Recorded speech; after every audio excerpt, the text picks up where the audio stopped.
Hi, I'm Alan Walker, this is Chat Talent, and we're here at Unleash in London, and I'm delighted to have with me Padge Miles. Padge, nice to meet you. Nice to meet you. So, for those that might not know you, could you tell me a little bit about who you are and what it is you do? I am Global Head of Partnerships at Alexander Mann Solutions. So I specialise in looking at disruptive technology or professional services organisations. I look after something called the Hive, which is our global partner network, of which we have about 100 partners. And really it's sitting across three different categories. One is outsourcing and RPO, secondly contingent, and thirdly consulting. Okay. So how does a company become a Hive partner? It's a great question. So I think there's a huge amount of technology out there, as we know, massively disruptive, probably 450 technologies out there in talent acquisition alone. So part of that is absolutely navigating that noise. So we have a particular criteria we look at when we look at partners we want to go into partnership with. The criteria focuses on things like experience, so whether it's personalised content, delivered to the right person. We look at risk in terms of GDPR compliance, so we take that away from our clients. Other things such as data, what's being captured, what's being used, how transparent is that? And so those are some of the key components we look for. So we absolutely have a vetting process, so the idea being that the 100 we have when we talk to clients are vetted and streamlined and at a low as risk as possible. And an organisation being a partner, what are the benefits to them? Well, I think it depends on the partner. Because we're a global business with 4,500 employees across the three core parts, I think it comes down to all these partners are coming up from, we might have a partner with 3 or 4 people. We might have, we are in partnership with some of the big enterprise solutions as well. So we try and align, once we've gone through the vetting process, we try and align our resources and experience and our SME and capability to their need and their strategy. So it might be that there's a chatbot that's sprung up in the States, San Fran, that has no people on the ground, no presence in Europe. It might be that we have a technology that's heavily one of the market leaders in Europe but wants to get into APAC. So dependent on their strategy and how we work with them is dependent on the type of relationship we form.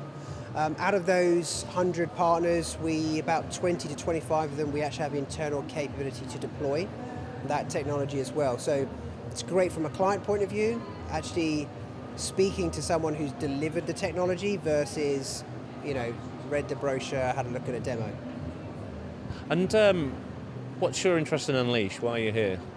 So Unleash is got a bit of passion for Unleash. Been in the sort of tech HR space for 17 years. Worked for a number of the players like IBM and Lumes. So this is sort of the annual conference to go to, the place to be for tech. So to me, it's around, the most exciting part really is the disruptive area or the startup zone now, because that's really where I think the innovation's coming. And I think that's where there's a lot of funding happening, a lot of excitement around acquisitions and mergers. And I think actually it's maybe sometimes can be quite annoying for some of the enterprise software companies that have got the big stands at the front where people are just rushing past to go straight to the startup area. So for me, it's around having things that are new, something challenging the norm, seeing what type of relationships and partnerships are out there to see what's new and fresh. Okay.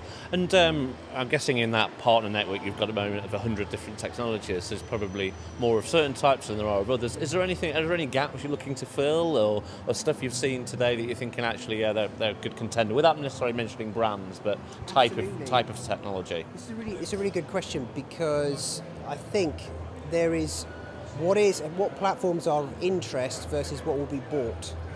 And I think people love to be educated. People like nice, sexy looking things. They like the newest, the shiny tools.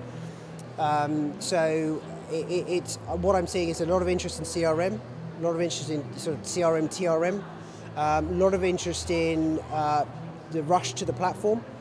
So in terms of video interviewing, now doing assessment, now doing gamified, so the consolidation into one platform is also really key.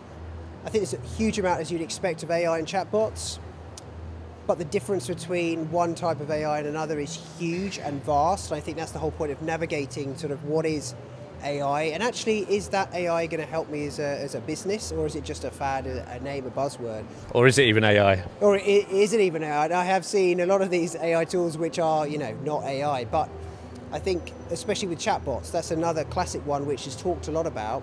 But then there's that whole overall arching piece around chatbot strategy, where they're going. Do we have one chatbot versus 15 chatbots, user experience?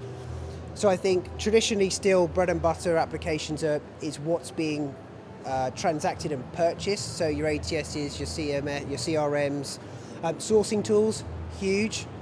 I think there are so many now, it's becoming very difficult to work out which one to use. But coming back to even AI, there are platforms out there I'm now seeing moving to around what someone like a Josh would say of those systems of productivity, and the race to the platform with a sort of intelligent platform.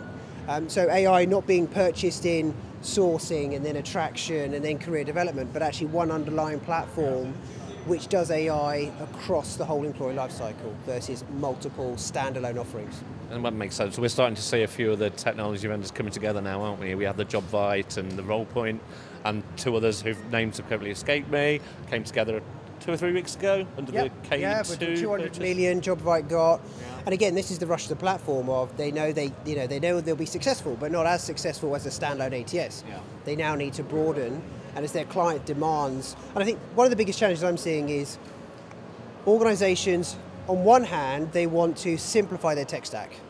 On the other hand, they want best in class. So they're trying to balance this, I want less, but I want the same functionality and more. And the big players cannot keep up with the innovation, hence you're having to partner. And not even organizations partnering, but actually the bigger players partnering. So there's a press release recently with Workday partnering with Beamery for the CRM play. Obviously the HiveView acquisition, Mindex a while back. So you're starting to see this sort of race to an ecosystem. And I think that's where clients have really got to think about, instead of me purchasing a standalone component, what is the impact of that around the mini ecosystem that sits around it? Because ultimately that's going to have an impact, as well as the mergers and acquisitions that are happening, and something like a Lumes acquiring Saba acquiring a Lumes, and the impact of the roadmap, the features, the functionality, again, could be a big risk to organizations. Padge, thank you, much appreciated. Thanks. Great to meet you.